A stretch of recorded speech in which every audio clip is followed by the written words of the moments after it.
19 mars 1945, 14h47, la radio allemande grésille à travers les intercepteurs alliés. La voix tremble. 4 pilotes de Me-262, aux commandes de l'avion de chasse le plus rapide de l'époque, viennent de rompre la formation et de fuir. La raison ? Un seul P-51 Mustang apparaît à l'horizon. Pas une escadrille, pas une patrouille, un simple chasseur américain. La transmission interceptée se termine par 5 mots qui choquent les services de renseignement alliés. Envoyer n'importe qui, sauf les Mustangs. Ceci est l'histoire de la façon dont le génie américain a construit quelque chose de plus dévastateur que la vitesse. Ils ont bâti une réputation si terrifiante qu'elle a vaincu la technologie elle-même. La génération de vos grands-pères n'a pas seulement gagné la guerre aérienne avec de meilleurs avions. Ils ont gagné en brisant la volonté de combat de l'ennemi. Le Me-262 Schwalbe était censé tout changer.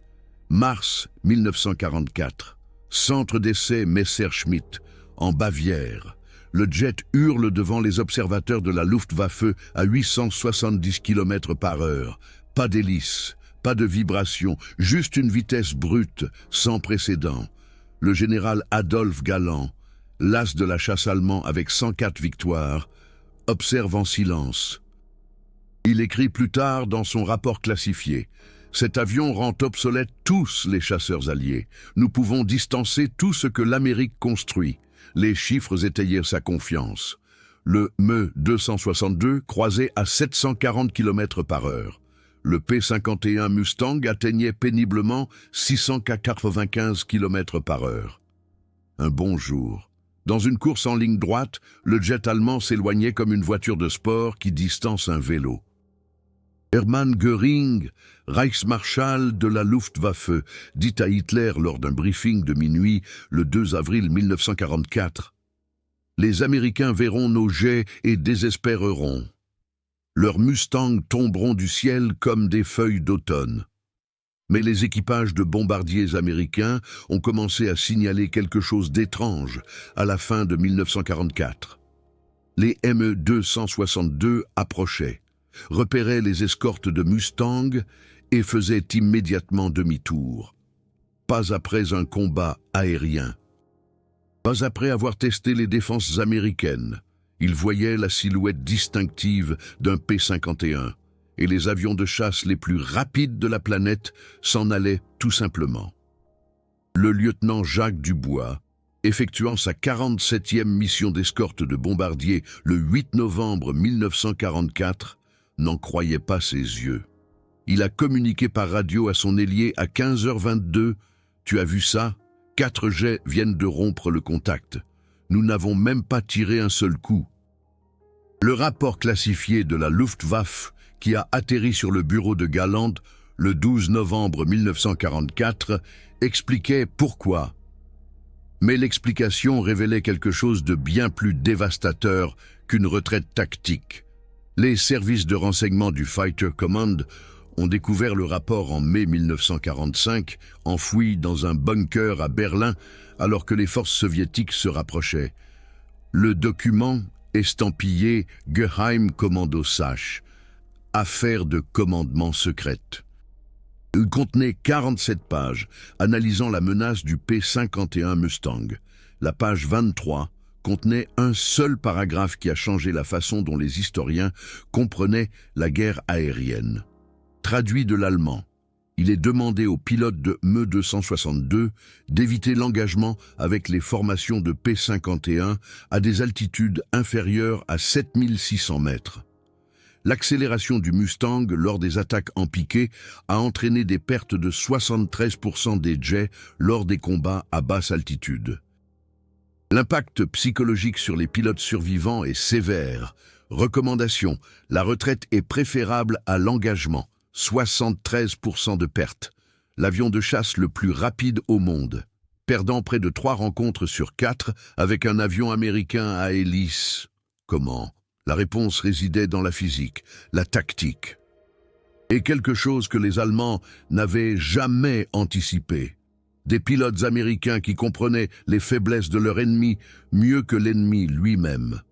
Le capitaine Henri Leclerc, qui allait plus tard franchir le mur du son, a effectué 61 missions de combat à bord de P-51 au-dessus de l'Allemagne. Il a abattu 5 avions allemands en une seule journée le 12 octobre 1944, dont un ME-262. Son rapport d'après-action déposé à 19h35 ce soir-là décrivait l'élimination avec une précision technique. Le jet a un avantage de vitesse en vol horizontal, mais ne peut pas manœuvrer pendant l'accélération. Attraper le ME-262 dans un virage ascendant à 5500 mètres, le pilote a tenté d'utiliser la vitesse pour s'échapper. J'ai utilisé la gravité, la seule force à laquelle les moteurs à réaction et les hélices obéissent tous les deux de la même manière. Un P-51 Mustang, plongeant depuis l'altitude, pouvait atteindre des vitesses supérieures à 800 km/h.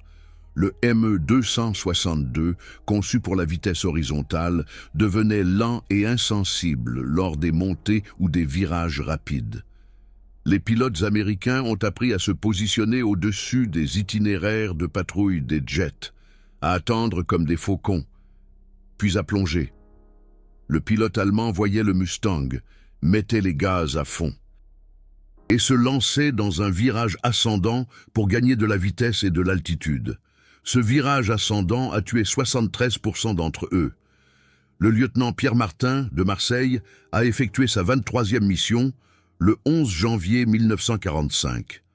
Avant la guerre, Martin travaillait dans la quincaillerie de son père, rue Paradis, a épousé sa petite amie du lycée, Sophie, en 1942 et s'est enrôlé 3 semaines après leur voyage de noces. Son journal de mission, conservé aux Archives nationales, décrit sa première rencontre avec un ME-262 avec une précision qui dissimule à peine la terreur. 14h17, altitude 8500 mètres, repérer un seul chasseur à réaction ennemie 2000 mètres en dessous, se dirigeant vers le nord-nord-est. L'avion présentait une configuration bimoteur, des ailes en flèche, vitesse estimée à 770 km/h. Je me suis positionné avec le soleil dans le dos, piqué du nez, plein gaz. L'indicateur de vitesse a dépassé 800 km/h à 6700 mètres. L'ennemi m'a repéré à 3700 mètres, a amorcé un virage, à gauche ascendant. J'ai ajusté la déflexion, maintenu la gâchette pendant 4 secondes, observé des impacts sur le moteur gauche. L'ennemi a explosé à 7300 mètres, pas de parachute observé. L'ailier de Martin, le lieutenant Paul Dubois de Lyon, a enregistré le même engagement sous un angle différent. Son récit, écrit dans une lettre à sa famille datée du 14 janvier 1945, a révélé ce que le rapport officiel omettait. Pierre a obtenu sa première victoire sur un jet aujourd'hui. Le pilote allemand n'a jamais eu la moindre chance. Le ME-262 montait, les moteurs hurlant, peut-être à 835 km/h en montée. Mais Pierre était déjà à 820 en piqué quand il a ouvert le feu. L'ensemble a duré 11 secondes, du piqué à l'explosion. Quand nous sommes rentrés à la base, Pierre n'a pas parlé pendant 3 heures. Il est resté assis dans la salle de débriefing, a fixé ses mains. Finalement, il a dit « Ce pilote était probablement un gamin de Munich ou de Hambourg, à qui on a dit que le jet le protégerait. La technologie ne l'a pas sauvé, rien ne l'a sauvé. Cette lettre est parvenue à la mère de Dubois à Lyon le 3 février 1945. Elle l'a gardée dans une Bible pendant 43 ans. Lorsque Dubois est décédé en 1988, sa famille a fait don de ses lettres à la Société historique de l'Isère. Les chercheurs ont découvert 67 lettres décrivant les combats au-dessus de l'Allemagne. 41 mentionnaient des rencontres avec des ME-262. Chacune d'entre elles décrivait des jets allemands en fuite. Le Mustang plongeait, prenant de la vitesse plus vite que le jet ne pouvait monter, et se rapprochait à portée de tir avant que le pilote allemand ne puisse terminer sa manœuvre d'évasion. 8 mitrailleuses de calibre .50 convergeaient sur les moteurs du ME-262. Les moteurs à réaction en 1945 étaient des machines fragiles et capricieuses. Un seul coup pouvait provoquer une panne catastrophique, contrairement au moteur Rolls-Royce Merlin du Mustang, qui pouvait absorber des dizaines d'impacts et continuer à fonctionner. Les turboréacteurs jumeaux 0004 du Me-262 se désintégraient si un projectile de calibre .50 perçait les aubes du compresseur. Mais même cette vulnérabilité tactique n'explique pas entièrement pourquoi 4 jets ont fui devant un seul Mustang le 19 mars 1945. La réponse profonde était psychologique et elle a commencé avec un nom que les pilotes américains n'avaient pas choisi. Les Allemands le leur ont donné. L'expérience sensorielle du combat contre le Me-262, décrite dans les comptes rendus déclassifiés, révèle pourquoi les pilotes allemands ont développé une peur pathologique. L'unterofficier Hans Fey, âgé de 19 ans, originaire d'un petit village agricole près de Dresde, a survécu à 4 rencontres avec des P-51 alors qu'il pilotait des Me-262. Son évaluation psychiatrique, menée le 2 avril 1945, après qu'il ait refusé de voler, a documenté des symptômes que nous reconnaissons aujourd'hui comme un TSPT sévère. Le médecin intervieweur, le docteur Wilhelm Braun, a enregistré la description que Fey a faite de son dernier vol. Je pouvais les entendre avant de les voir. Le moteur Merlin a un son spécifique à haute vitesse, comme du métal qui se déchire. J'étais à 8500 mètres d'altitude, accélérant à plus de 790 km/h, en toute sécurité. Puis je l'ai entendu. J'ai levé les yeux. Un Mustang piquait du soleil, atteignant déjà 830 km/h, peut-être plus. J'avais la manette des gaz à fond. Les moteurs à réaction hurlaient, mais le Mustang était plus rapide. Je pouvais voir les orifices des canons. Je pouvais voir le casque du pilote. J'ai cassé à gauche, puis à droite. Le Mustang est resté avec moi dans les 2 virages. C'est impossible. J'avais 145 km/h de plus que lui. Mais dans un virage, la vitesse ne signifie rien face à un avion plus léger. Il a tiré. J'ai senti les impacts dans la section de la queue. J'ai piqué du nez. Suis entré dans une descente verticale. 930 km/h. Le Mustang m'a suivi jusqu'à 1800 mètres. J'ai redressé, il a redressé. Je me suis finalement échappé en volant dans un banc de nuages et en atterrissant sur le premier terrain d'aviation que j'ai trouvé. Je n'ai plus jamais volé. Les notes du docteur. Braun comprenait une observation qui expliquait l'effondrement de la Luftwaffe. Le patient présente tous les symptômes d'une impuissance apprise. Aucune quantité de vitesse, d'altitude ou de position tactique n'offre de sécurité psychologique. Le patient croit qu'il est impossible d'échapper à un P-51, quelles que soient les circonstances. Cette conviction est partagée par 83% des pilotes de Me-262 évalués ce mois-ci. Rother Teufel, Diable Rouge, Schwarzer Todd, Mort Noire. Der Todesstern, l'étoile de la mort. Ce n'étaient pas des surnoms hollywoodiens inventés après la guerre. Ce sont des termes qui apparaissaient dans les comptes rendus des pilotes allemands, les interceptions radio et les lettres retrouvées tout au long de 1944 et 1945. Les pilotes de la Luftwaffe, y compris les as de jet d'élite, avaient développé une peur paralysante du P-51 Mustang. Pas à cause de sa vitesse, pas à cause de sa puissance de feu. À cause de ce qu'il représentait, des pilotes américains qui n'abandonneraient pas, qui ne pourraient pas être distancés et qui apparaissaient partout, toujours.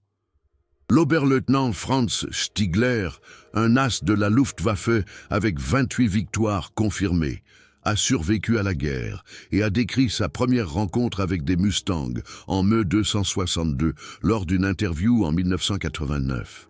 17 décembre 1944. Je patrouillais en jet au-dessus de Brême à 9750 mètres. J'avais l'avion de chasse le plus rapide que l'humanité ait jamais créé. J'ai vu une formation de Mustang 2400 mètres plus bas, escortant des bombardiers. J'aurais dû plonger, faire une passe rapide, puis utiliser ma vitesse pour remonter. Au lieu de cela, j'ai rompu la formation et suis retourné à la base. Mon commandant m'a demandé pourquoi je n'avais pas attaqué. Je lui ai dit la vérité. J'ai vu ce qui arrive aux pilotes qui pensent pouvoir échapper à un Mustang. Je voulais revoir ma famille. C'étaient les mathématiques brutales auxquelles la Luftwaffe était confrontée au début de 1945. Chaque pilote de Me 262 connaissait les chiffres.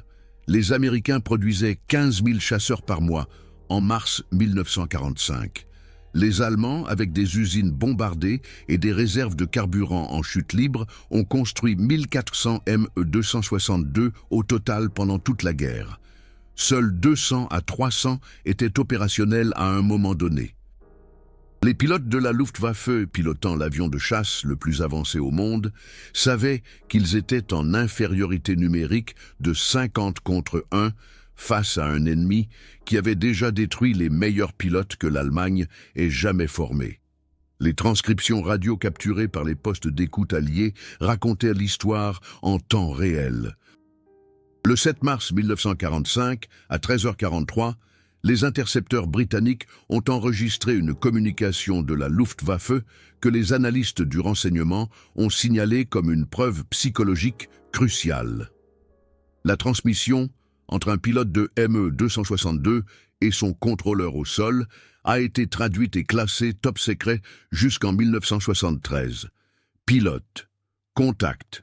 4 bandits au nord-ouest, à 9000 mètres, semblent être des Mustangs. Demande des instructions.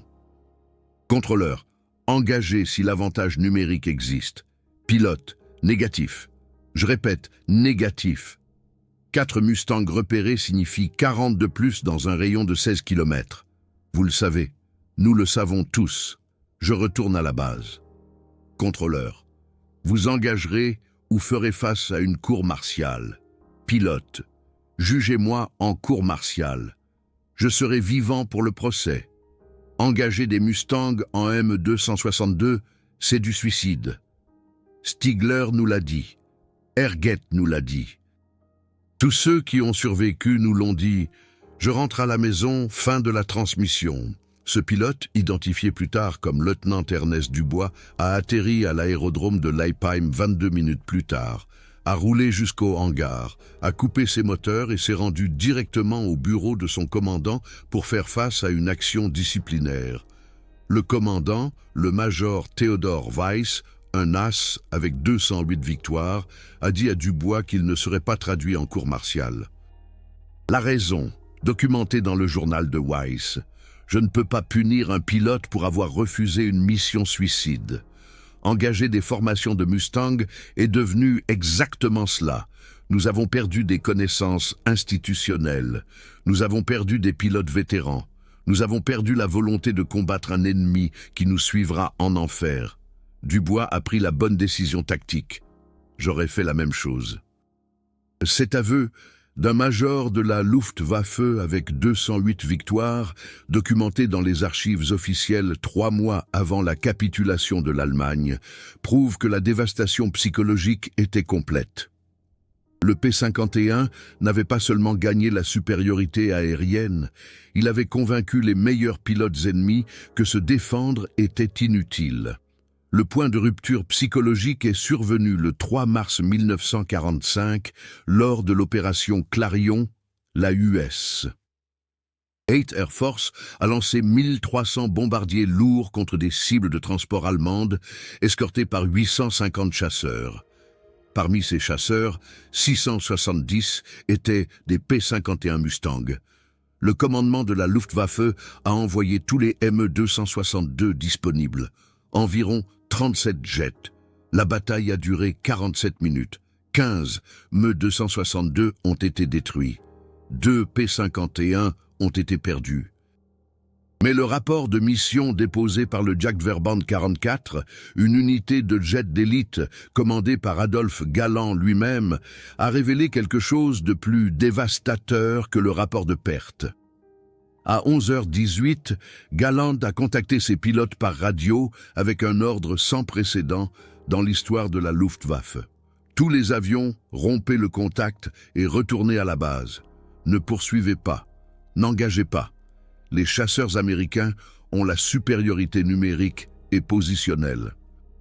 L'homme même qui avait écrit en 1944 que le Me-262 rendrait les chasseurs alliés obsolètes ordonnait maintenant à ses pilotes de fuir devant ces mêmes chasseurs. Les Américains n'avaient pas seulement obtenu la supériorité aérienne, ils avaient réalisé quelque chose de bien plus puissant, la suprématie aérienne par la peur. Mais ce que les pilotes de la Luftwaffe ne savaient pas, ce que les comptes rendus classifiés ne révéleraient qu'après la guerre, rendait leur terreur encore plus justifiée. Le P-51 Mustang qu'ils craignaient tant avait un secret que le renseignement allié avait caché aux Allemands pendant 18 mois. Le réservoir largable.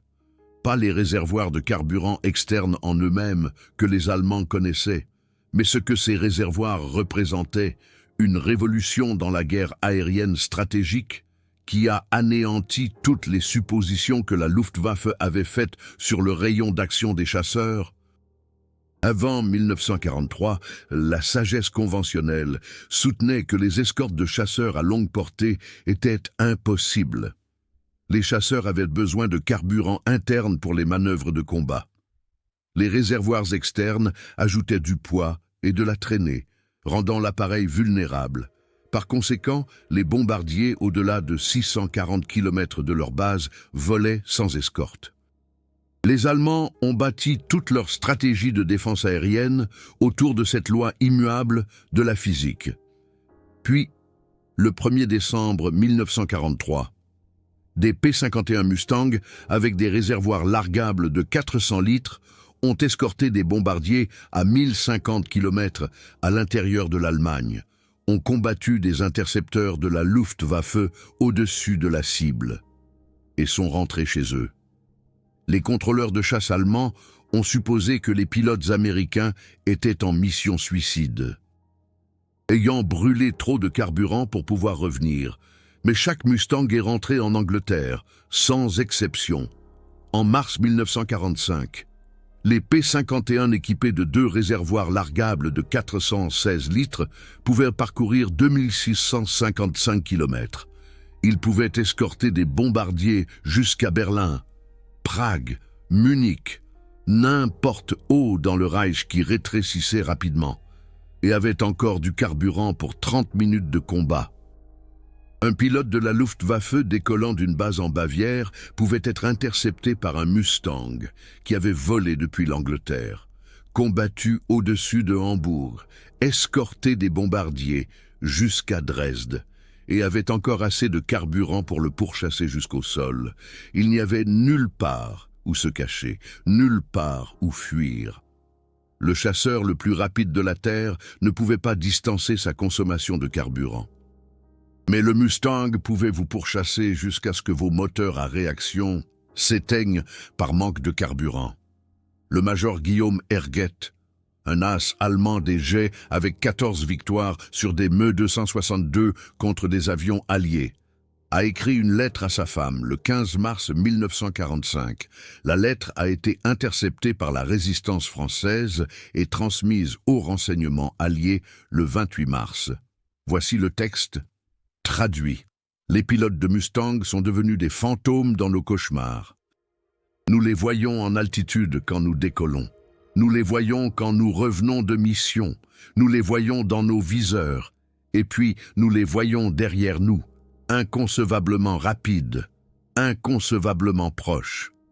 Le jet était censé nous sauver. Au lieu de cela, il nous a donné la vitesse pour fuir plus vite. Mais il n'y a pas de vitesse qui les distance. Ils nous suivent jusqu'à l'aérodrome. Ils attendent que nous atterrissions.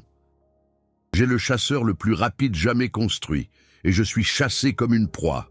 8 jours après qu'Herget ait écrit ces mots, il a été tué lors d'une approche d'atterrissage, lorsque 2 P-51 ont plongé depuis 3550 mètres et ont mitraillé son Me-262 alors qu'il touchait la piste à l'aérodrome de Rhein-Obsten. Les pilotes américains, le capitaine Guillaume Beyer et le lieutenant Jacques Kenney, ont décrit l'attaque dans leur rapport de mission déposé à 18h47 le 23 mars 1945. Observé Me-262 en configuration d'atterrissage, train sorti, vitesse approximative de 305 km/h initier une descente depuis 3750 mètres, rapprocher à 365 mètres, tirer une rafale de 3 secondes. La cible a explosé sur la piste. Le pilote n'a pas survécu. C'était l'évolution finale des tactiques des chasseurs américains. Ne pas seulement vaincre l'ennemi dans les airs, le vaincre partout. Le suivre jusqu'à chez lui, le détruire au sol, briser sa volonté de même tenter de voler. En avril 1945, les unités de jet de la Luftwaffe perdaient plus de Me 262 au décollage et à l'atterrissage qu'en combat aérien. Les pilotes américains avaient appris que le chasseur le plus rapide du monde était aussi le plus vulnérable pendant ces moments les plus lents. L'incident du 19 mars 1945, celui où 4 Me 262 ont fui devant un seul P-51, prend maintenant tout son sens. Ces pilotes allemands n'étaient pas des lâches, c'étaient des survivants. Ils avaient vu des amis avec un avantage de vitesse de 160 km/h se faire abattre pendant des virages en montée. Ils avaient vu des jets exploser sur les pistes en essayant d'atterrir. Ils avaient écouté les transmissions radio de pilotes criant à l'aide alors que des Mustangs plongeaient du soleil à des vitesses inconcevables. Et ils avaient lu les rapports classifiés montrant des pertes de 73% contre un ennemi qui ne s'arrêtait jamais, n'abandonnait jamais et n'était jamais à court de carburant. La vitesse ne signifie rien si vous êtes trop terrifié pour l'utiliser. Le document classifié de la Luftwaffe trouvé en mai 1945 contenait une section supplémentaire que les renseignements alliés ont gardée secrète pendant 34 ans. Page 41, sous-section intitulée « Évaluation du moral ». Daté du 25 mars 1945, le texte « Les taux de rétention des pilotes de Me 262 se sont effondrés. Sur 167 pilotes formés aux opérations de jet depuis janvier 1945, 89 ont refusé des missions de combat invoquant une inaptitude psychologique.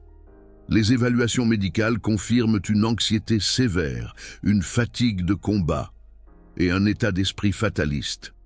Déclaration courante. Les Mustangs me trouveront de toute façon. Les médecins militaires recommandent une intervention psychiatrique immédiate, mais aucune ressource n'est disponible. Recommandation. Dissoudre le programme de chasseurs à réaction.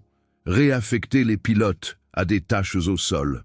La poursuite des opérations entraînera une dépression psychologique complète du personnel restant. L'arme miracle de l'Allemagne. Le chasseur à réaction qui était censé chasser les bombardiers américains du ciel avait été vaincu. Pas par une meilleure technologie, pas par une vitesse supérieure, mais par la réalisation que les pilotes américains avaient construit quelque chose de plus terrifiant que n'importe quel avion.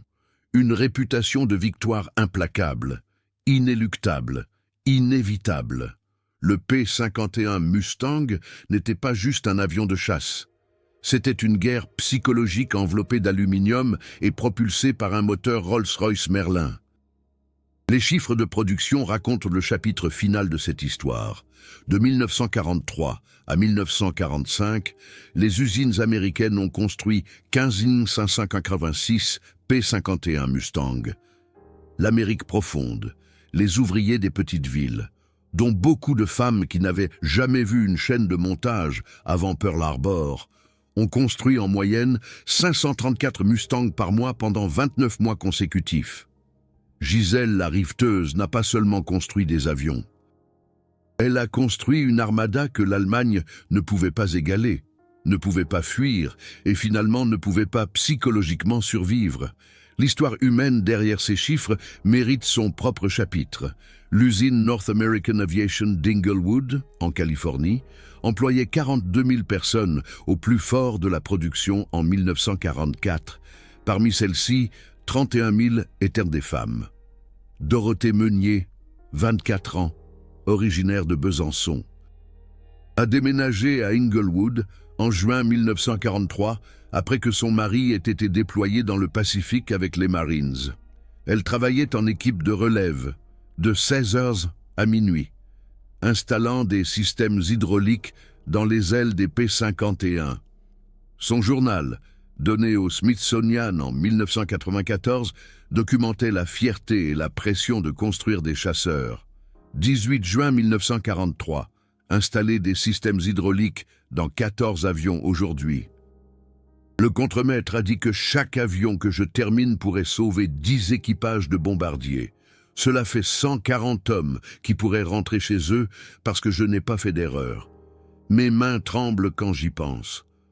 Mais ensuite, je me souviens que Henry est là-bas, peut-être protégé par un avion qu'une femme a construit à Seattle ou à Détroit, alors je reviens demain et j'en construis 14 de plus. En février 1945, l'usine d'Inglewood achevait un P-51 Mustang toutes les 47 minutes pendant les jours de pointe de la production. Les ouvriers plaçaient de petits mots à l'intérieur des sections d'ailes, des messages que les pilotes ne verraient jamais, mais qu'ils écrivaient quand même. Le lieutenant-colonel Bernard Lemaire, qui a effectué 68 missions de combat, a découvert une note à l'intérieur de la racine de l'aile de son P-51 lors de la restauration, après la guerre en 1981. La note, datée du 3 novembre 1944, disait « Au pilote, je m'appelle Ruth, j'ai installé votre système de carburant. J'ai vérifié chaque connexion 3 fois. Mon frère pilote des B-17 au-dessus de l'Allemagne. Rentrez chez vous sain et sauf. Quelqu'un vous attend. » La note était signée Ruth Hendricks, Indianapolis, Indiana. Watson a passé 6 ans à chercher Ruth Hendricks. Il l'a retrouvée en 1987, vivant à Fort Wayne, âgée de 68 ans, veuve, 3 enfants, 7 petits-enfants. Elle ne se souvenait pas avoir écrit cette note. Elle avait installé des systèmes de carburant dans plus de 2000 P-51 pendant la guerre. Mais lorsque Watson lui a montré la note, conservée dans du plastique pendant 43 ans, elle a pleuré. Elle lui a dit « Je n'ai jamais su si les avions que j'ai construits sont arrivés à la guerre. Je n'ai jamais su si mon travail avait de l'importance. Maintenant, je sais, vous êtes rentrés chez vous. C'est tout ce que j'ai toujours voulu. » Multipliez Ruth par 31 000 femmes à Inglewood. Multipliez cela par chaque usine de défense en Amérique. Vous commencez à comprendre ce à quoi les Allemands étaient confrontés.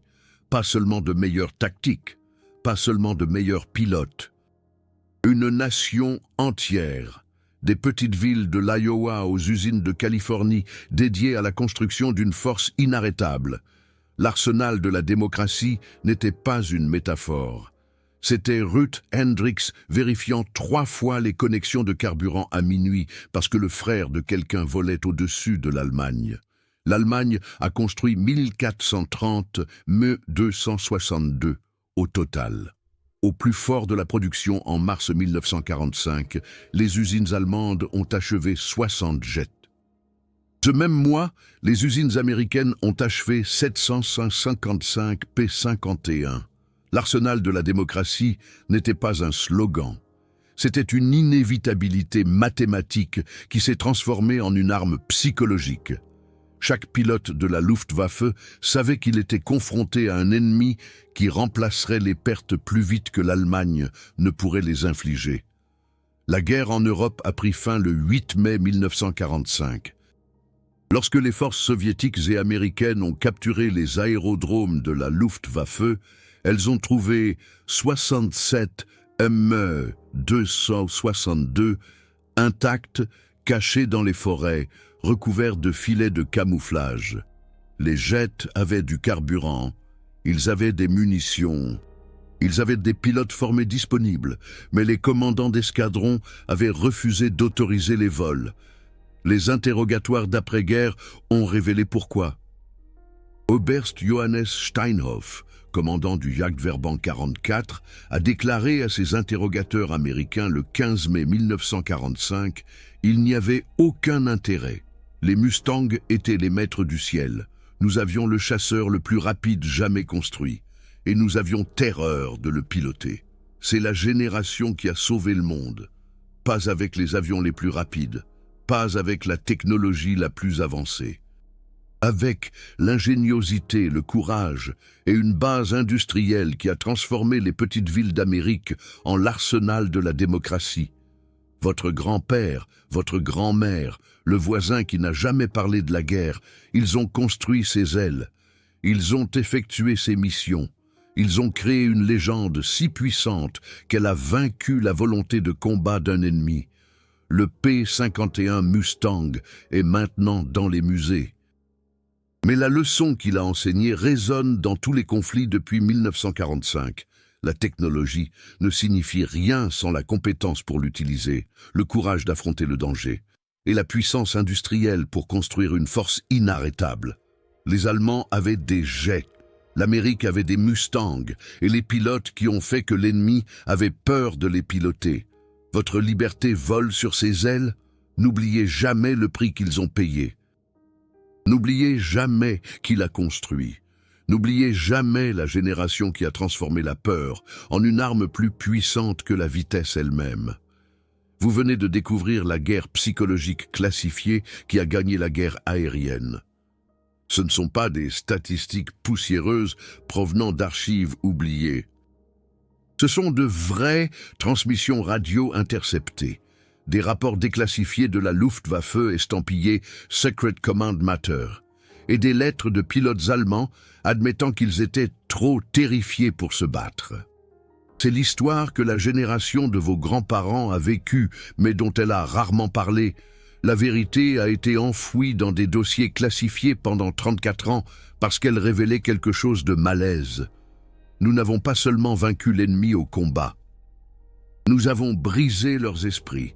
Cette histoire a été enfermée pendant des décennies. Les documentaires d'entreprise ne raconteront pas ces histoires parce qu'elles sont trop crues, trop malaises, et qu'elles révèlent le coût psychologique de la guerre que les deux camps ont payé. Mais ces histoires comptent. Les hommes qui ont piloté ces Mustangs, les femmes qui les ont construits à Détroit et Inglewood, ils méritent qu'on se souvienne d'eux avec toute la vérité. Pas édulcorée, pas simplifiée, avec chaque détail, terrifiant qui a fait reculer l'ennemi sans tirer un coup de feu. Super Thanks n'est pas seulement un soutien pour une vidéo. C'est vous qui dites « J'honore la Greatest Generation avec la vérité qu'elle mérite ». Il indique à l'algorithme de YouTube que l'histoire vraie, celle avec les transmissions interceptées et les documents classifiés, compte plus que le clickbait. Il maintient ces histoires en vie pour vos petits-enfants, afin qu'ils comprennent que le monde dont ils ont hérité a été construit par des personnes qui ont fait face à des obstacles impossibles et qui ont quand même gagné. Un super thanks préserve une histoire. C'est l'échange, c'est l'héritage. Vous n'êtes pas seulement un spectateur, vous êtes un gardien de l'histoire. Vous êtes quelqu'un qui croit que ce qui s'est passé dans ces cieux au-dessus de l'Allemagne en 1945 ne devrait jamais être oublié, jamais être simplifié et jamais être perdu dans le temps. Cela fait de vous une partie de quelque chose de plus grand qu'une chaîne YouTube. Vous faites partie de la génération qui refuse de laisser sa génération s'éteindre. La dernière rencontre vérifiée entre un M262 et un P51 Mustang a eu lieu le 7 mai 1945, un jour avant la capitulation de l'Allemagne. Un pilote américain, le lieutenant Fabien Dubois, a repéré un ME-262 solitaire, volant à basse altitude au-dessus d'une forêt du sud de la Bavière. Dubois a plongé de 8000 pieds, prenant de la vitesse pour une attaque. Le pilote allemand l'a vu arriver, avait un avantage de vitesse de 160 km/h et a choisi d'atterrir dans un champ voisin au lieu de se battre. Dubois a tourné en rond au-dessus pendant que le pilote allemand sortait, enlevait sa combinaison de vol et s'éloignait du chasseur le plus rapide de la Terre. Les interviews d'après-guerre ont retrouvé le pilote, lieutenant Karl Fischer, vivant en 1978. Il a expliqué sa décision. « J'avais 900 tanks km/h à disposition. J'avais du carburant. J'avais des munitions. Mais j'avais aussi vu ce que les pilotes de Mustang faisaient aux jets qui essayaient de s'enfuir. J'ai choisi de survivre. La vitesse ne pouvait pas me sauver. Rien ne pouvait me sauver d'un P-51, sauf la reddition. Fischer a vécu jusqu'en 2003, à l'âge de 81 ans. Il n'a plus jamais volé après le 7 mai 1945. Dans sa dernière interview, accordée à un historien militaire allemand 6 mois avant sa mort, on lui a demandé s'il avait des regrets concernant son service pendant la guerre. Sa réponse: un seul. J'aurais aimé me rendre plus tôt. Chaque jour où j'ai piloté le Me-262 après janvier 1945, je savais que la guerre était perdue. Je savais que les Mustangs étaient les maîtres du ciel. Je savais que courir était inutile. Mais j'ai volé quand même parce qu'on nous disait que la technologie nous sauverait. La technologie n'a sauvé personne. Les Américains ont gagné parce qu'ils avaient de meilleurs pilotes, une meilleure production et une volonté qui ne pouvait être brisée. Le Me-262 était le chasseur le plus rapide du monde. Mais le P-51 Mustang était celui qui comptait. C'est l'héritage. Le génie américain a construit un chasseur si dominant, si implacable et si terrifiant que l'ennemi a choisi la reddition plutôt que le combat, même avec une supériorité technologique. Le P-51 Mustang n'était pas le plus rapide, mais c'était le plus craint. Et en temps de guerre, la peur décide de tout. Alors, équipe P-51 Mustang ou équipe Me-262 Jet? L'un avait un avantage de vitesse de 160 km/h. L'autre avait un avantage psychologique qui rendait la vitesse sans importance. Quel chasseur respectez-vous le plus? Laissez votre réponse ci-dessous et partagez le lien familial de votre famille avec l'aviation de la Seconde Guerre mondiale. Certaines des histoires les plus inouïes que j'ai découvertes proviennent de spectateurs dont les grands-pères n'ont jamais parlé de ce qu'ils ont fait, mais ont laissé derrière eux des lettres, des carnets de vol et des souvenirs qui méritent d'être racontés.